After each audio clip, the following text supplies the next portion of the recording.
ونصلی علی رسولہ الکریم اما بعد۔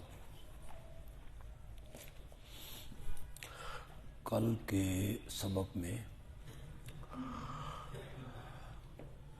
مسئلہ الہ کے سمجھنے کے لیے مشرکین مکہ کے عقائد و نظریات کا ہم نے تذکرہ کیا کہ وہ اللہ کی ذات کے بھی قائل تھے اور اللہ کی صفات کے بھی قائل تھے۔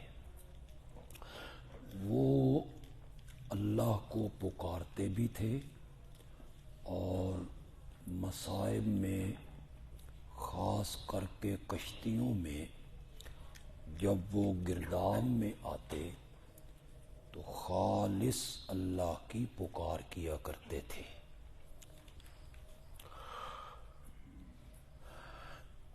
مشرکین مکہ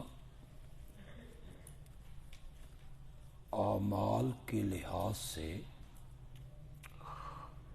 انہوں نے بیت اللہ کی تعمیر کی تھی۔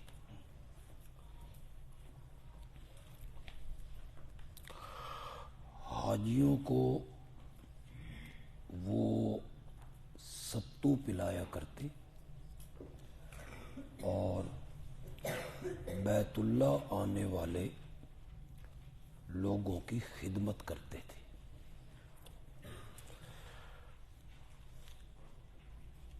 حضرت شاہ ولی اللہ محدث دہلوی رحمۃ اللہ علیہ نے جو حجت اللہ البالغہ کتاب لکھی ہے اس میں ان تمام چیزوں کا تذکرہ کیا ہے، ان کا نماز پڑھنا، روزہ رکھنا، اعتکاف بیٹھنا، شاعر اللہ کی تعظیم کرنا، حرمت والے مہینوں کا احترام کرنا، یہ ساری باتیں انہوں نے درج کی۔ ہم ایک جگہ دیکھتے ہیں، یہ سورۃ توبہ ہے اور سورۃ توبہ کی آیت نمبر 19 ہے۔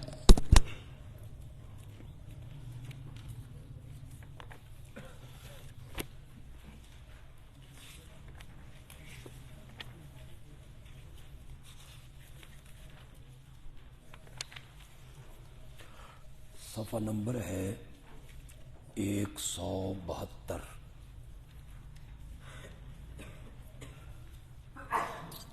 سورت کا نام ہے سورۃ التوبہ، اس کی آیت نمبر ہے 19۔ اجعلتم سقایۃ الحاج و عمارت المسجد الحرام کمن آمن باللہ والیوم الآخر وجاہد فی سبیل اللہ لا یستوون عند اللہ۔ کیا تم نے حاجیوں کو پانی پلانا اور مسجد حرام کو تعمیر کرنا، یہ عمل ان لوگوں کے اعمال کے برابر بنا دیا جو اللہ پر اور قیامت کے دن پر ایمان رکھتے ہیں اور اللہ کے راستے میں جہاد کرتے ہیں؟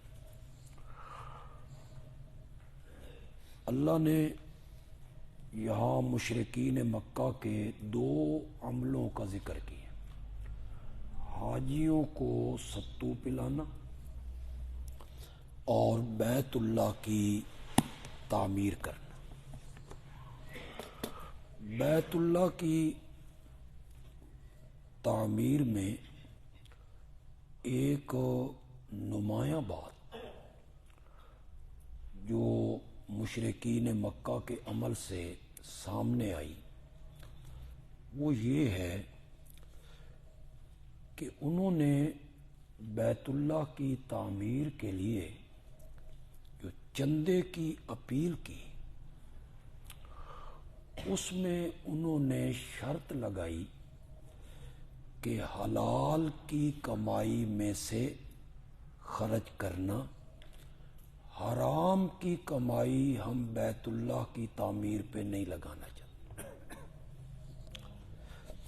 یہ عمل ایسا ہے کہ آج بھی یہ عمل کسی کا نہیں، کسی عالم کا، کسی کا یہ عمل نہیں ہے۔ جو عمل ان کا تھا، آج چندے کی اپیل کرتے ہوئے کوئی عالم، کسی مدرسے کا محتمم، کسی مسجد کا خطیب، کسی جماعت کا سربراہ یہ شرط لگاتا ہے کہ حلال کی کمائی میں سے دینا، حرام کی کمائی ہم بیت اللہ پہ نہیں، ہم مدرسے پہ، مسجد پہ نہیں لگانا چاہتے، کوئی بھی نہیں کرتا۔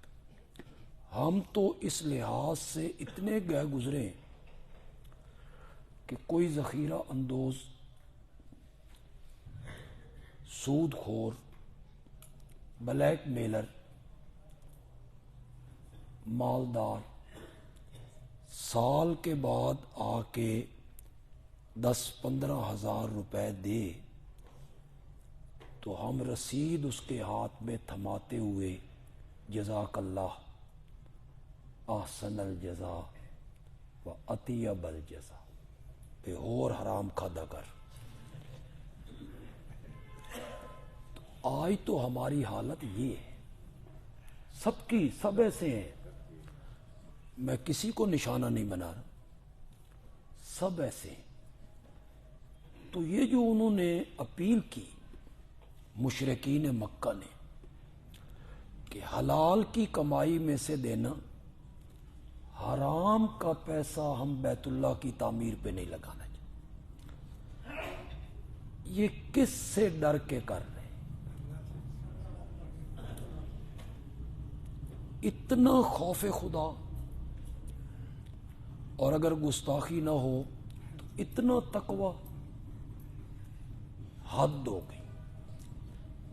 اس کے باوجود ان کا کوئی عمل اللہ کے ہاں مقبول ہو نہ ہو۔ اتنے اخلاص کے ساتھ انہوں نے بیت اللہ کو بنائے، لیکن شرک کی وجہ سے اور توحید کے اقرار نہ کرنے کی وجہ سے اللہ نے ان کے سارے اعمال کو برباد کر دیا۔ مزے کی بات آگے ہے، جسے عمدۃ القاری نے لکھا، یہ بخاری میں بھی ہے، صفحہ 215 ہے، جلد پہلی۔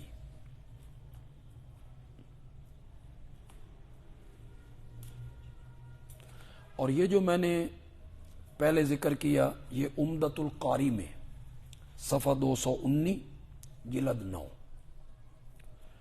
کہ انہوں نے کہا بھئی حرام کا پیسہ نہیں دینا۔ جب چندہ اکٹھا ہوا تو چندہ تھوڑا تھا، چھت بڑی تھی بیت اللہ کی۔ اب پھر ان کی میٹنگ بیٹھی کہ اب کیا کریں، پیسے تھوڑے ہیں اور چھت بڑی۔ فیصلہ ہوا بیت اللہ کا ایریا چھوٹا کر دو، حرام کا پیسہ نہیں لگا۔ یہ جو حتیم 4-4 فٹ کی آپ کو دیوار نظر آتی ہے بیت اللہ کی ایک جانب، جسے حتیم کہتے ہیں، یہ حضرت ابراہیم کی تعمیر میں بیت اللہ میں داخل تھی۔ یہ مشرکین مکہ نے یہ ایریا باہر نکالا تھا۔ کس وجہ سے کہ چندے کی رقم تھوڑی تھی، چھت پوری نہیں پڑتی تھی، تو انہوں نے بیت اللہ کا ایریا چھوٹا کر لیا، حرام کی کمائی اس پر نہیں لگائی۔ حضرت عائشہ رضی اللہ تعالی عنہا نے نبی اکرم صلی اللہ علیہ وسلم سے اس کے بارے میں پوچھا تو آپ نے فرمایا کہ مشرکین نے جب بیت اللہ کو بنایا تھا تو یہ ایریا انہوں نے باہر نکال دیا۔ تو گویا کہ جو بندہ حتیم میں نفل پڑھتا ہے وہ ایسے ہی سمجھے کہ اس نے بیت اللہ میں نفل پڑھا، کہ حضرت ابراہیم کی تعمیر میں یہ بیت اللہ میں شامل تھا۔ مشرکین مکہ نے اس میں کچھ تبدیلیاں کی تھی۔ ایک تبدیلی یہ کی کہ پہلے اس کی 2 دروازے تھے، ادھر داخل ہونے کا، ادھر سے نکلنے کا۔ انہوں نے وہ دروازہ بند کر دی، دروازہ ایک کر دی۔ پہلے دروازہ جو تھا یہ سطح زمین کے برابر تھا، مشرکین نے اسے ذرا بلند کر دی تاکہ ہماری اجازت کے بغیر کوئی بندہ اندر داخل نہ ہو، ہم سے اجازت لے پھر دروازہ کھلے اور پھر بندہ اندر داخل ہو۔ آج کل تو حتیم میں شاید جانے بھی نہیں دیتے، کوئی آدھ پون گھنٹے کے لیے کبھی کھلتا ہو تو ہم تو اس دفعہ گئے تو نہیں دیکھا، پہلے بالکل عام کھلتا تھا ہر وقت 24 گھنٹے۔ آپ حتیم میں بیٹھیں، نفل پڑھیں، دعائیں مانگیں۔ اب ایسی بات نہیں، اب بہت مشکلات ہو گئی، بغیر احرام کے آپ اندر نہیں جا سکتے، صرف احرام والے بندے اندر جائیں جنہوں نے احرام باندھا، یا عورتیں جائیں گی۔ جنہوں نے احرام نہیں باندھا وہ باہر سے اوپر برآمدوں میں چلے جائیں یا بیت اللہ سے باہر بیٹھے۔ برآمدوں سے بھی بیت اللہ نظر نہیں آتا، اس طرح انہیں ترتیب بنائی ہے کہ برآمدوں میں بیٹھ کے بھی بیت اللہ نظر نہیں آتا۔ پہلے ہم جاتے تھے تو باب العزیز سے ہم اوپر چلے جاتے تھے، برآمدے میں جاتے بیت اللہ سامنے ہوتا، تو ہم پہلی دوسری صف میں بیٹھے رہتے تھے، بیت اللہ بالکل ہمارے سامنے ہوتا۔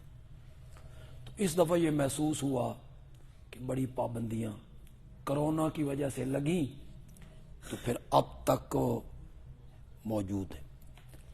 کئی نمازیں میں نے بافات کے باہر پڑھی، بافات سے باہر قالین بچھے ہوئے، تو میں اپنے دوستوں سے کہتا تھا بھی کعبہ نہیں ویکھنا تو پھر یہ نمازاں تے ایسے سرگودے ہی پڑھ دے، بیت اللہ کی طرف منہ کر کے سرگودے ہی پڑھتے۔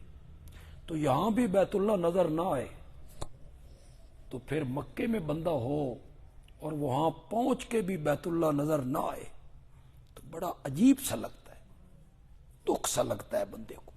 لیکن ان کی بھی کوئی مجبوریاں، رش اتنا ہو گیا ہے کہ احرام والے لوگ بھی صرف اندر جاتے ہیں تو پونا مطاف بھر جاتا ہے۔ اگر عام لوگوں کو وہ اجازت دے دیں تو پتہ نہیں کیا ہو۔ میں 1-2 دفعہ گیا، میں نے احرام باندھا کپڑے پہننے کی نیت سے کہ احرام نہیں ہے، میں کپڑے پہن رہا ہوں، نیچے میں نے بنیان پہنی ہوئی تھی، اوپر میں نے چادر لپیٹ، تو میں 1-2 دفعہ اس طرح چلا گیا، بیٹھا رہا وہاں عصر سے لے کے عشاء تک، بندہ آدھا بھی 3-4 گھنٹے رج کے ویکھ لو، پھر تو دروازوں کے باہر بیٹھنا ہے۔ پہلی دفعہ جب میں حج پہ گیا، یہ 1987 کی بات، 1987 یعنی آپ سب کی پیدائش سے پہلے کی بات۔ تو رات کے ٹائم بندہ جائے نہ بیت اللہ اس وقت، 1 بجے 1:30 بجے، تو میں نے بعض اوقات 5 منٹوں میں بھی 7 چکر لگائے، کوئی رش نہیں، خالی پڑا، زیادہ سے 100 بندہ 150 بندہ، 5 منٹوں میں رش نہیں، ہاں بالکل رش نہیں ہوتا۔ لیکن اب بہت مشکلات ہو گئی ہیں، رش بہت زیادہ ہو گیا ہے، ان کی بھی مجبوری ہے۔ تو یہ حتیم جو ہے یہ انہوں نے باہر نکالی کہ ہم حرام کا پیسہ اس پہ لگانا نہیں چاہتے۔ ہم نے گفتگو کی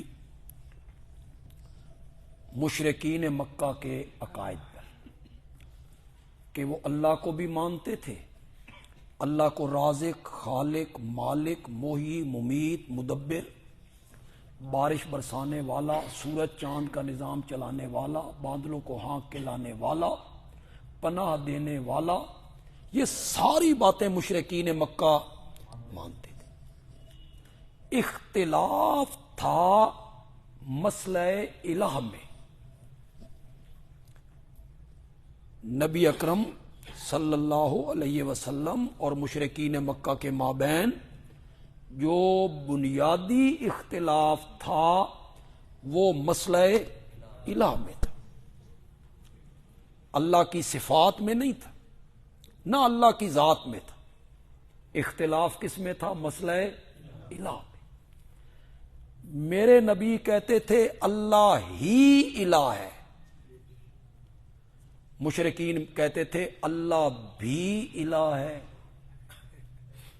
اور جنہیں ہم پوچھ رہے ہیں وہ بھی الہ ہے، وہ انہیں الہ مانتے تھے۔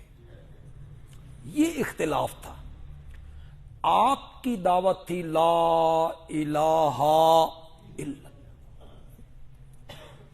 اس سے وہ خائف ہوئے، سیخ پا ہوئے، انہوں نے پتھر اٹھا لیے، گلے میں رسیاں ڈالیں، گھسیٹا، مارا، وطن سے بے وطن کیا، جنگیں، لڑائی، بہتان، فتوے، پھبتیاں، مجنون ہے، کذاب ہے، جادوگر ہے۔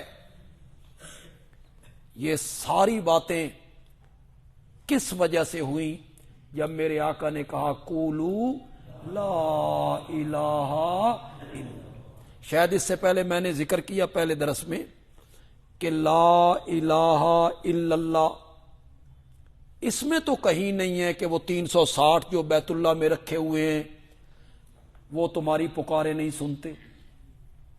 لا الہ الا اللہ میں تو کہیں نہیں ہے کہ جو 360 بیت اللہ میں رکھے ہوئے ہیں ان کے نام کی نظریں نہ دو، ان کے نام کی نیازیں نہ دو، وہ نفع نقصان کے مالک نہیں، وہ عالم الغیب نہیں، ان کے سجدے نہ کرو، کہیں بھی نہیں ہے۔ لا الہ الا اللہ میں کہاں ہے؟ پھر انہیں تکلیف کیوں؟ ایسی سپرٹ تو تھی نا اس کلمے میں کہ جلد بھن گئے، مخالفت پہ تل گئے، ساری قدریں، اقدار، برادریاں، رشتہ داریاں ختم، کوئی لحاظ نہیں، اس لیے کہ وہ عربی دان تھے، عربی ان کی مادری زبان تھی، وہ الہ کا معنی انہیں پتا تھا الہ کون ہوتا ہے۔ انہوں نے جب دیکھا نا بھائی الہ سے پہلے لا ہے اور اللہ کے ساتھ بچہ ہے تو صرف اللہ، ان کو سمجھ آ گئی اس کلمے کا مطلب یہ ہے جو 360 بیت اللہ میں رکھے ہوئے ہیں نا انہوں دے پلے سمجھ آ، وہ سجدے کے لائق نہیں، وہ نفع نقصان کے مالک نہیں، وہ پکارے نہیں سنتے، وہ نظر و نیاز کے لائق، انہیں سمجھ آ گئی، اس لیے کہ وہ عربی دان تھے۔ ہماری زبان چونکہ اردو ہے، پنجابی ہے، پشتو ہے، ہم لا الہ الا اللہ بھی پڑھتے ہیں، قبروں پہ سجدے بھی کرتے ہیں، ہم کہتے ہیں ہم نے کوئی الہ مانا ہے، الہ تو ہم اللہ کو مانتے ہیں، ہم لا الہ الا اللہ بھی پڑھتے ہیں، یا رسول اللہ مدد، یا علی مدد، یا پیر مدد، یہ نعرے بھی ہم لگاتے رہتے، لا الہ الا اللہ بھی پڑھتے ہیں، غیر اللہ کے نام کی نظریں، نیازیں، منتیں، چڑھاوے، یہ سب کچھ ہم کرتے رہتے ہیں۔ وجہ کیا ہے؟ ہمیں الہ کے معنی کا پتہ کوئی، الہ کون ہوتا ہے، الہ کی صفات کیا ہے، اس کا ہمیں کوئی پتہ نہیں۔ اس لیے وہ کہتے ہیں ہم تو اللہ کو الہ مانتے، ہم انہیں پکار رہے ہیں، ہم کوئی ان کی عبادت کر رہے ہیں، ہم ان کے نام کی نظر و نیاز دے رہے ہیں، ہم ان کی کوئی عبادت کر رہے ہیں، عبادت تو ہم اللہ کی کر رہے ہیں۔ حضرت شیخ القرآن مولانا غلام اللہ خان رحمت اللہ، اللہ نے انہیں علم بھی بڑا دیا تھا، ظاہری وجاہت بھی بڑی تھی، قد کاٹ، شکل و صورت، 500 علماء میں بھی بیٹھے ہونا نرالے نظر آتے، اللہ نے بڑی وجاہت دی۔ یہاں ایک دفعہ گاڑی پر سرگودے آئے، ہم لینے کے لیے گئے، گاڑی سے اترے تو نسواری رنگ کا ایک جبہ انہوں نے پہن رکھا،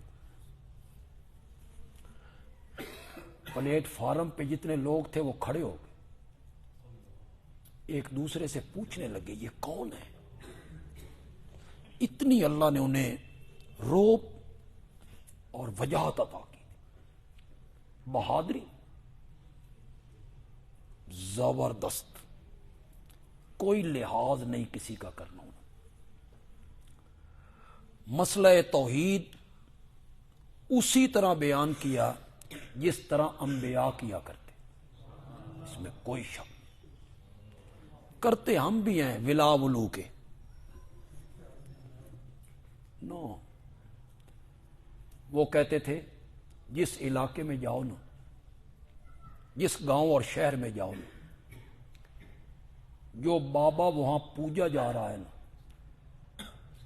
اس کا نام لے کے کہو بے اس نے ہاتھ پلے کچھ نہیں، اس بابے کا نام لے کے کہو اس کے ہاتھ پلے کچھ نہیں، یہ حاجت روا نہیں، یہ تمہاری پکارے نہیں سن۔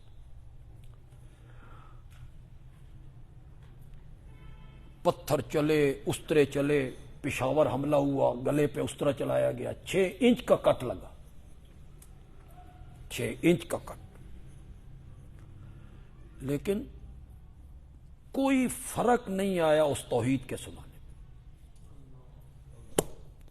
میں، بالکل نتھری ہوئی توحید سنائی ہے انہوں نے۔ بندیال آئے، یہ بڑی پرانی بات ہے، ہماری پیدائش سے بھی پہلے کی، تو وہاں ہمارا کلیش ہے، اوپر سے آ رہا ہے کلیش، مخالفت ہے، ان کا ایریا الگ ہے، ہمارا ایریا الگ ہے، ہم مشرق کی جانب ہیں، وہ مغرب کی جانب۔ جلسہ تھا ہمارا، شیخ آئے، پتہ نہیں شیخ کو کیا سوجی، تنے تنہا اکیلے یہاں سے نکلے اور مخالفین کی مسجد میں جا پڑے، اکیلے۔ مسجد کے نیچے ملک کھڑے تھے، ہمارے بندیال میں ملک ہیں، ذمہ دار ہیں، بڑے تکڑے۔ 2 ملک کھڑے تھے، ان کو کہا بھئی میں کیمبل پور سے آیا ہوں، اس وقت کیمبل پور اس کا نام تھا، بعد میں اٹک رکھا گیا، اپنے پنڈ کا نمبردار ہوں، آپ کے مولانا سے مسئلہ پوچھنا۔ پھر یہ جو ملک ہوتے ہیں یہ بڑے اقدار والے لوگ ہوتے ہیں، انہاں ویکھیا بھی یہ بھی ملک ہے، تو بڑی عزت کے ساتھ اوپر مولانا بیٹھے تھے، وہ لے گئے۔ مولانا نے کہا ہاں جی کیا مسئلہ پوچھنا ہے؟ شیخ نے کہا جی لا الہ الا اللہ کا معنی پوچھنا ہے۔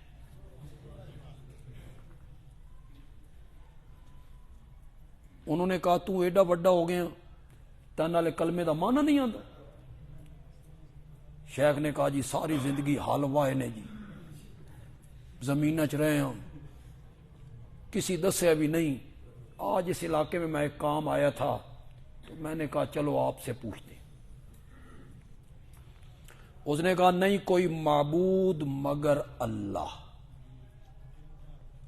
شیخ نے کہا نہیں کوئی، میری زبان ہے، میں نے سمجھ آ گئی بھائی نہیں کوئی دا کی مطلب، مگر یہ بھی میری زبان ہے۔ مولانا اے معبود کی، یہ تو میری زبان نہیں ہے، میں تو پنجابی ہوں، الہ بھی عربی، اس کا ترجمہ آپ نے کیا معبود، وہ بھی عربی، مجھے تو نہیں پتا عربی میں معبود کس کو کہتی۔ اس نے اور آسان کیا، نہیں کوئی عبادت کے لائق مگر اللہ۔ حضرت شاہ نے کہا نہیں کوئی، سمجھ آ گئی، لائق سمجھ آ گئی۔ یہ عبادت کیا ہے؟ عبادت تو میری زبان کا لفظ نہیں، عبادت تو عربی ہے، میں عربی نہیں جانتا، میں جٹ آدمی ہوں، یہ عبادت کیا ہے؟ اب کچھ اس مولوی صاحب کو سمجھ آ گئی بھئی یہ نیرا جٹ نہیں، یہ یملا بنے ہویا، یہ جو آگے سے باتیں کر رہا ہے نا۔ مولانا کہتے ہیں نہیں کوئی پوجا کے لائق، یہی میں نے کرتے ہیں نا سارے لوگ، مگر اللہ۔ میں نے کہا نہیں کوئی، سمجھ آ گئی، یہ پوجا کیا ہے؟ یہ تو پنجابی نہیں ہے، یہ تو ہندی ہے، اور مجھے کوئی پتہ نہیں ہندی میں پوجا کیا ہوتی ہے، کس کو پوجا کہتے ہیں۔ مولانا نے چوتھا معنی کیا، نہیں کوئی پرستش کے لائق مگر اللہ۔ تو حضرت شیخ کی طبیعت میں ذرا لاؤبالی پن تھا، یعنی جلدی غصے میں آتے، جو بات ہوتی وہ نکال دیتے۔ پہلے وہ معنی کر چکا تھا نہیں کوئی پوجا کے لائق، اب اس نے معنی کیا نہیں کوئی پرستش کے لائق۔ تو شیخ نے کہا واہ مولوی جی واہ، ایڈی ساری پوجا من سمجھ نہ آندی، تو ایڈا سارا پرستش کڈ مارے۔ یہ تو فارسی ہے پرستش، میں تو فارسی نہیں جانتا، مجھے کیا پتا ہے فارسی میں پرستش کس کو کہتی، مجھے میری زبان میں سمجھاؤ۔ اب اس کو سمجھ آ گیا، اس نے کہا الہ کون سا سیگا ہے؟ میں آخا سیگا کس نال کھادا جاندا؟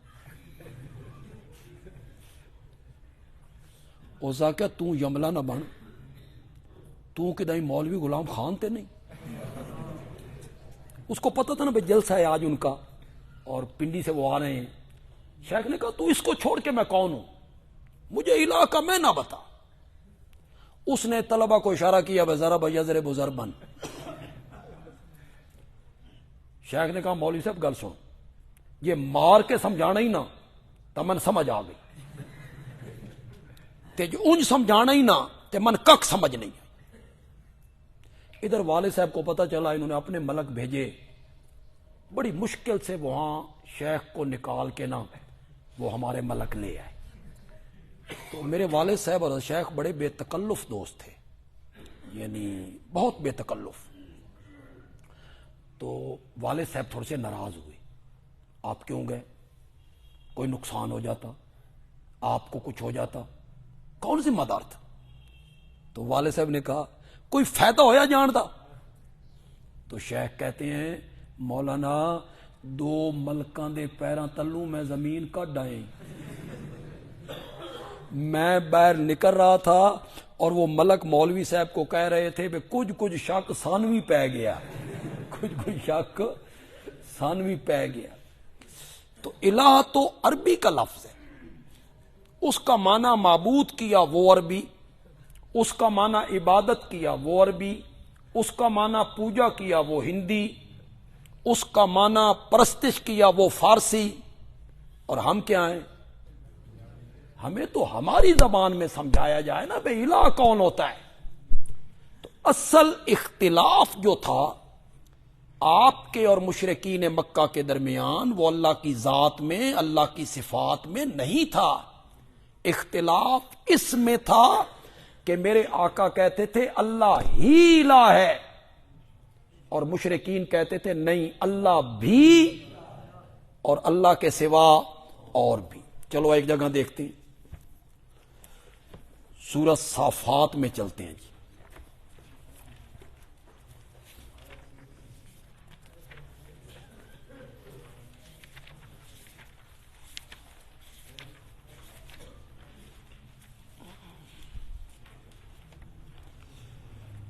صفحہ نمبر ہے 404. صفحہ نمبر 404.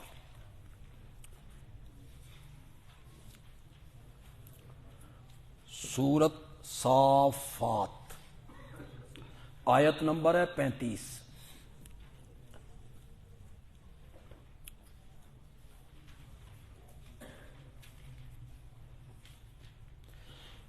انہم کانوا اذا قیل لہم لا الہ الا اللہ یستکبرون.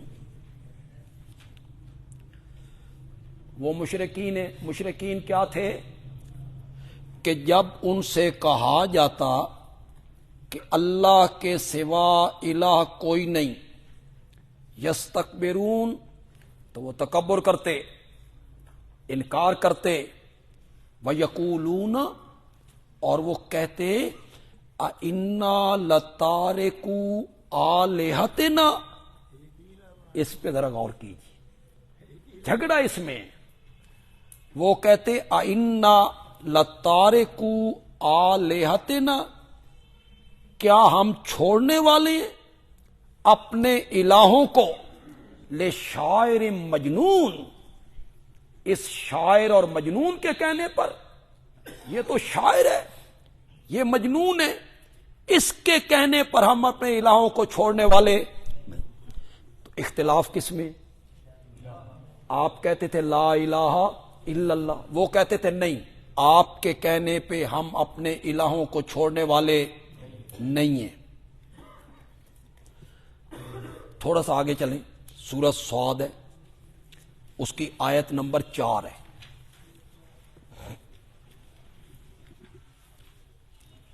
سورۃ صاد صفحہ نمبر 409 ہے.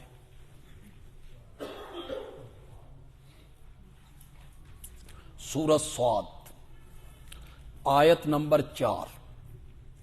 وَعَجِبُوا أَن جَاءَهُم مُنذِرٌ مِّنْهُمْ، اور انہیں تعجب ہوا، یعنی مشرکین کو انہیں تعجب ہوا اس بات پر کہ آیا ہے ان کے پاس ایک ڈرانے والا انہی میں سے. تعجب منہم میں ہے، نبی ہے اور بشر ہے، ہم میں سے ہے، اس پر انہیں تعجب ہوا. وقال الکافرون، اور کافر کہنے لگے ھذا ساحر کذاب، یہ جادوگر ہے اور پھر یہ کذاب بھی ہے. کیوں؟ اجعل الآلہۃ الہا واحدا، کیا اس نے بنا دیا ہے بہت سارے الہوں کا ایک الہ؟ یہ کہتا ہے اللہ ہی الہ ہے. اجعل الآلہۃ الہا واحدا، کیا اس نے بنا دیا بہت سارے الہوں کا ایک الہ؟ ان ھذا لشیء عجاب، یہ تو بڑی عجیب بات ہے، یہ تو بڑی عجیب بات ہے. اس طرح بھی کبھی نظام چلا کہ سارے اختیار اسی کے پاس ہیں؟ نہیں، اللہ الہ اعظم ہے، اس کے نیچے محکمے تقسیم ہیں. جس طرح ملک کا ہوتا ہے وزیر اعظم، پھر صحت کا وزیر، بلدیات کا وزیر، قانون کا وزیر، داخلے کا وزیر، خارجہ کا وزیر، معدنیات کا وزیر، نیچے وہ محکمے ہوتے ہیں تقسیم کرتے. اسی طرح اللہ بڑا الہ ہے اور نیچے چھوٹے چھوٹے کچھ ڈپٹیاں ان کے سپرد ہوئی ہیں کہ یہ کام تم نے کرنا ہے، یہ کام تم نے کرنا ہے، یہ کام. اجعل الآلہۃ الہ واحدا ان ھذا لشیء عجاب وانطلق الملأ منہم. اٹھ کے چل دیے جو سردار تھے ان میں سے. یہ جو چودھری ہوتے ہیں، ملک اور چودھری اور سردار، سب سے پہلے یہی مخالفت کرتے. انہیں اپنی چودراہٹ پہ، زمینوں پر، سرداری پر ناز ہوتا ہے. آپ پڑھیں گے قال الملأ الذین کفروا، قال الملأ الذین استکبروا، بار بار قرآن کہے گا. ان کی قوم کے سردار بولے، ان کی قوم کے وڈیرے بولے. حضرت صاحب کہتے تھے جڑی رن ہووے بدکار اوہ ویڑے دی سردار. جڑی رن ہووے بدکار اوہ ویڑے دی سردار. تو یہ بدکردار لوگ تھے نا، یہی مخالفت میں کمر بستہ ہوتے تھے. تو جو سردار لوگ تھے اٹھ کر کھڑے ہوئے. انمشو، لوگ کہنے لگے چلو چلو چلو اٹھو، اس کی محفل میں نہیں بیٹھنا. وَاصْبِرُوا عَلَىٰ آلِهَتِكُمْ، جمے رہو اپنے. یہ ہے اختلاف. وہ کہتے تھے ہمارے یہ الہ ہیں، اپنے الہوں پہ پکے رہو، اپنے الہوں پہ جمے رہو. ان ھذا لشیء یراد، اس کی دعوت میں کوئی چیز پوشیدہ ہے. یہ سرداری چاہتا ہے، یہ شہرت چاہتا ہے، اس لیے اس نے نئی بات کی ہے. ما سمعنا بہذا فی الملۃ الآخرہ، ہم نے یہ بات پہلے کسی دین میں نہیں سنی جو یہ کر رہا ہے. ہم نے یہ بات پہلے کسی دین میں نہیں سنی. بڑے بڑے پوپوں کی تقریریں سنی، بڑے بڑے پادریوں کی تقریریں سنی. میں حضرت شیخ القرآن کی زبان بول رہا ہوں. جو انہوں نے یہاں لکھوایا تھا، لکھوایا تو نہیں تھا، ہم نے لکھ لیا تھا. وہ تو ان کا اپنا ایک طرز ہوتا تھا. ہم نے بڑے بڑے پوپوں کی تقریریں سنی ہیں، ہم نے بڑے بڑے پادریوں کی تقریریں سنی ہیں، ہم نے بڑے بڑے للڑ دیوبندیاں دیاں تقریریں سنی ہیں. کدی بھی ایک گل نہیں سنی یہ نواں آیا یہی بیان کرتا ہے لا الہ الا اللہ. آپ بھی جب کسی مسجد میں جا کے خطیب لگیں گے اور پہلے خطیب انا للہ و انا الیہ راجعون ہو چکے ہوں گے، انہوں نے وہاں 40-45 سال گزارے ہوں گے، اور آپ وہاں توحید بیان کریں گے تو کہیں گے جی مولانا وہ بزرگ تھے 40 سال گزارے کسی نو کچھ نہیں آکی، تو آپ نئے آئے ہو. ما سمعنا بہذا فی الملۃ، یہ بات ہم نے پہلے کبھی نہیں سنی. کسی عالم سے یہ بات نہیں سنی، کسی دین میں یہ بات نہیں پڑھی. کسی نے آ کے کہا ہے لا الہ الا. آپ نے اگر اس پر تھوڑا سا غور کیا ہو، سورۃ صافات میں میرے نبی پر 2 فتوے لگے، شاعر ہے، مجنون ہے. اور سورۃ صاد میں پھر 2 فتوے لگے، ساحر ہے، کذاب.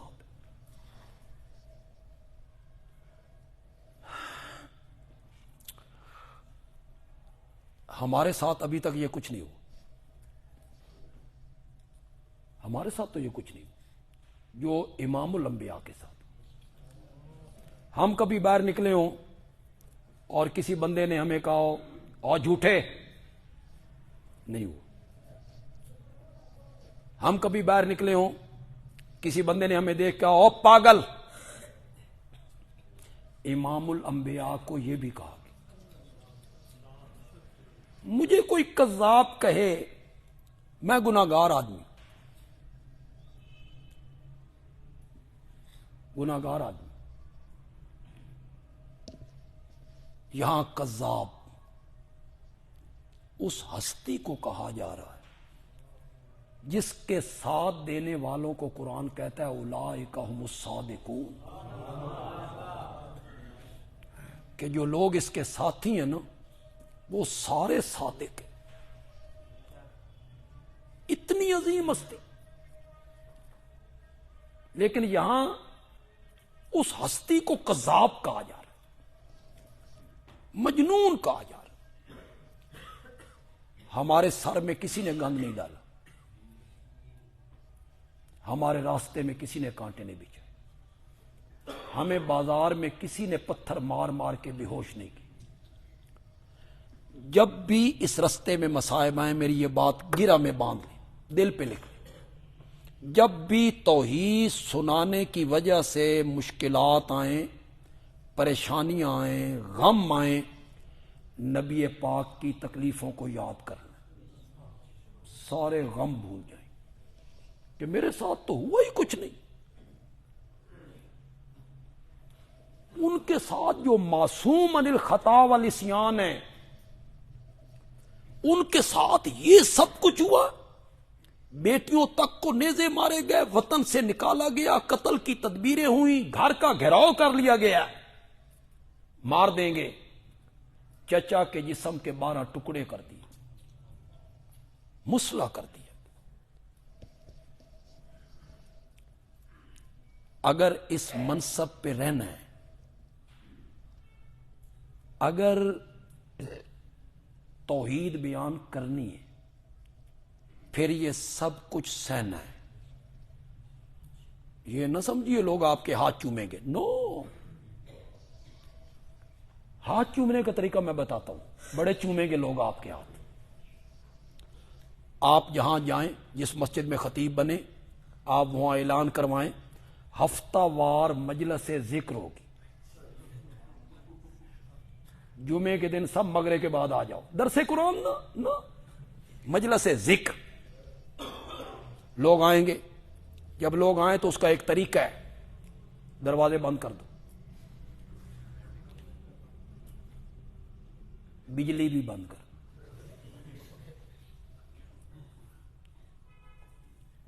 آنکھیں بھی بند کر، اوپر چادریں ڈال۔ پھر انہیں حال بھی چڑھتا ہے، اس وقت حال چڑھتا ہے، پتہ نہیں چڑھتا کیوں ہے، ہنیرا ہوتا سن کی پتا کہ یہ چڑھتا، ہمیں کیا پتا ہے کیسے حال چڑھتا ہے۔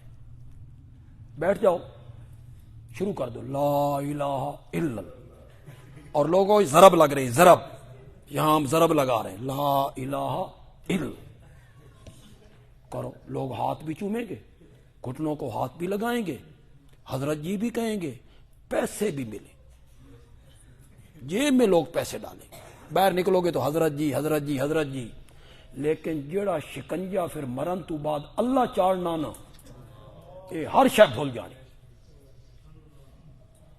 کرو، چند دن ہے، چند دن ہے، عزت بھی ہوگی، حضرت جی بھی ہوگا، سب کچھ ہوگا۔ حضرت شیخ القرآن مولانا غلام اللہ خان رحمۃ اللہ علیہ فرمایا کرتے تھے، تیرے لوگ ہاتھ چومتے ہیں، تیرے گھٹنے کو لوگ ہاتھ لگاتے ہیں، تیرے گلے میں لوگ ہار ڈالتے ہیں، تجھے لوگ حضرت جی کرتے ہیں، اور میں جب راجہ بازار سے گزرتا ہوں تو مجھے دیکھ کے لوگ کرتے ہیں، کانوں کو ہاتھ لگاتے۔ تو حضرت کہتے تھے میں ندی ماں ماری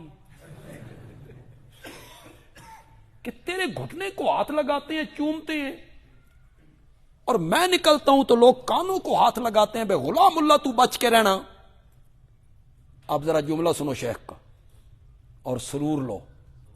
شیخ کہتے تھے تجھ میں اور مجھ میں فرق یہ ہے، تو لا الہ الا اللہ کی ضربیں لگاتا ہے، میں الہ کا معنی بتاتا ہوں، بس یہ فرق ہے تجھ میں اور مجھ میں۔ تو بند کمرے میں بیٹھ، بلال بھی بند کمرے میں بیٹھ کے اگر ضربیں لگاتا نا، خدا کی قسم اسے کوئی تپتے ہوئے کولوں پہ نہ لٹاتا، ایک کونے میں بیٹھ کے ضربیں لگاتا رہتا، لا الہ الا اللہ، لا، کوئی بھی اسے کچھ نہ کہتا۔ تو تم ضربے لگواتے ہو.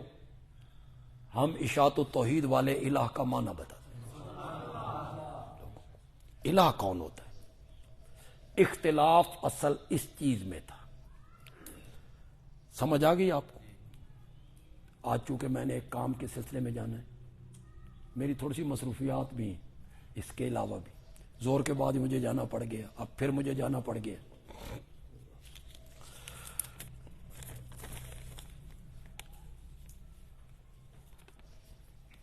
میرے گاؤں والے کٹر بریلوی ہیں، گاؤں کا نمبردار شیعہ ہو گیا ہے، نماز کے وقت نمبردار تکبیر شیعوں والی پڑھتا ہے، بریلوی مولوی جماعت کرواتا ہے، گاؤں والے نمبردار کی خوشامد میں چپ ہیں. ایسی نمازوں کا کیا حال ہے؟ نمبردار ڈیرے پر اور گھر پر علم بھی لگایا ہوا، وہ تکبیر آکھدا تے مولوی اور نماز پڑھانے. نور علی نور ہو گیا جی، مزہ آ گیا جی. آپ کی نمازوں کا کیا بننا ہے؟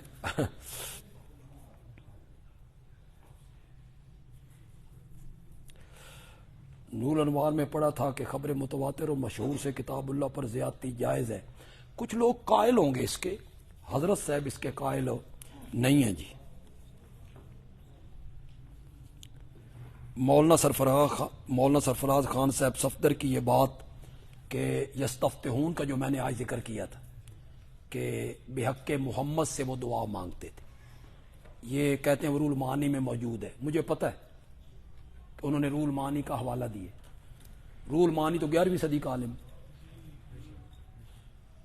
ہدایہ اچھا نہیں لگتا، بیر الرائق والا اچھا نہیں لگتا، عالمگیری والے اچھے نہیں لگتے، جنہوں نے بحق انبیاء بحق اولیاء کو مکروہ لکھا ہے.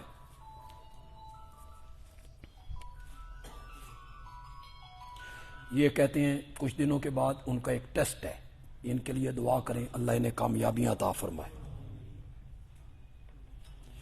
ناسخ منسوخ کی بحث آج ہم نے کر دی ہے، کوئی لمبی چوڑی بحث نہیں ہے. جو میں نے آپ کو بات بتائی ہے وہ مان لیں تو کوئی بحث ہی کوئی نہیں. قرآن کی کوئی آیت منسوخ ہو جائے، حکم منسوخ ہو جائے، اس کا ذکر ہی نہیں ہے. پہلی شریعتوں کے جو احکام منسوخ کیے ہیں قرآن نے، اس پر یہودیوں کا اعتراض تھا کہ ادھر تم کہتے ہو کہ ہم پہلے نبیوں کو مانتے ہیں، پھر ان کے حکم کو تم قرآن منسوخ کر رہا ہے. تو قرآن نے کہا ہم جو حکم بھی منسوخ کرتے ہیں تورات کا، انجیل کا، ہم اس سے بہتر حکم لے آتے ہیں. استاد جی روٹی 3 کر دیں، 2 سے کام نہیں چلتا. آپ میں کچھ ایسے بھی ہوں گے جن کا 4 سے بھی کام نہیں چلے گا. کچھ لوگوں بھوک زیادہ لگتی، مجھے پتہ ہے کچھ لوگوں کو بھوک ہو زیادہ لگتی. ہمارا ایک چھوٹا بچہ ہے، وہ 2 روٹیاں کھا کہتا ہے ابھی ایک طرف پر ہوئی ہے، دوسری باقی ہے. ابھی 2 روٹیاں کھانے کے بعد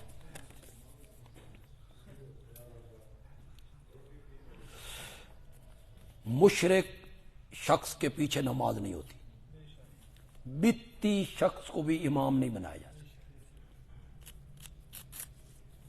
اگر امام زانی ہو تو اس کے پیچھے پڑھتے ہو؟ امام کے جسم پر یا کپڑے پہ پلیدی لگی ہوئی تو پڑھتے ہو؟ اس وقت تمہارا فارمولہ کہاں جاتا ہے کہ اس کی اپنی ہے ہماری اپنی ہے؟ اس وقت کہاں جاتا ہے فارمولہ کہ وہ زانی ہے اس کی اپنی ہے ہماری اپنی ہے؟ اس وقت کیوں کہتے ہو کہ نہیں ہم اس کے پیچھے نہیں پڑھتے؟ اس لیے کہ زنا کو گناہ سمجھتے ہو، شرک کو گناہ نہیں سمجھتے. ان الشرک لظلم عظیم.